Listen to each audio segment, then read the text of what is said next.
rabbi wuxuu subhanahu wa ta'ala jees buu ka dhiganaya waana dadka ilaahay ugu talagalay cadaab ihaaneeyo oo duleeya dadka Allah ugu talagalay subhanahu wa ta'ala ayada quraanka kamid ee loo dilishado arinta ayada waxa weeye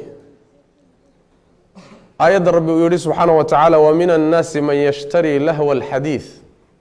liyudilla an sabilillahi bighayri ilm wa yattakhidha huzwa ulaika lahum adhabun muhin dadka waxa kamid ah Allah yiri subhanahu wa ta'ala qaar gadanaya oo iibsanaya lahwa alhadith sheeka mideeda lagu daaho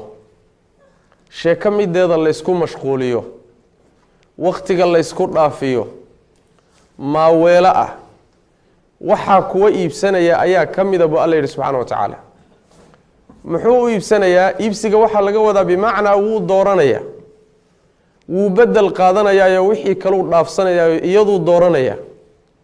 muxuu saa u yeelayaa liyudilla an sabilillah waxa ka dhalanaysa markuu sida u qaato jidka ilaahay inuu ka lumo dadkana ka lumiyo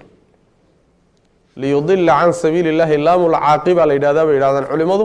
bimaana waxa ka dhalanaysa oo ka iimaanaysa markaad qalabka lagu daaho oo lagu mashquulo heesaha iyo muusiga iyo waxyaalahan uu ruuxu iibsado ama uu qaato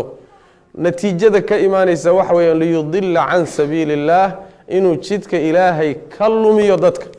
wuxuuna ka luminayaa markuu isagu ka lunsan yahay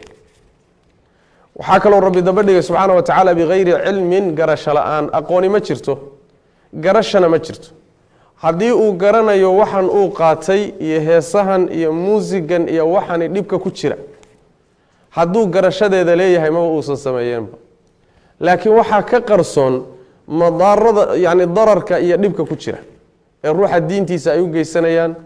qalbigiisa u geysanayaan cibaadadiisa u geysanayaan aakhiradiisa u geysanayaan hawo iyo balwad uma ruuxa wada laakiin bighayri ilmin aqoon la'aan way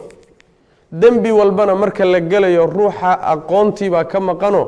in dambigan iyo caaqibada iyo xumaanta ka dhalanaysa haduu marka ku baraarugsan yahay dambiga gali maayo laakiin qalbigiisa waxa laga saaraya baraarugsanaantaas baa qalbigiisa laga saaraya markaasuu dambiga galaya saas daraaddeed nabigu wuxuu sallallahu alayhi wasallam la yazni zani hina yazni wa huwa mu'min ka zinada galaya markuu zinaysanayo iimaankii waa laga qaaday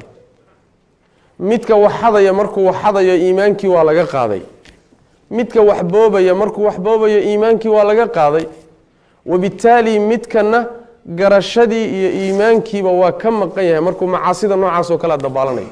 waxa laga qarinayaa dhibka ka dhalan kara iyo cirixumada ka iimaan karta macsiyadan iyo khaladkan baa laga qarinaya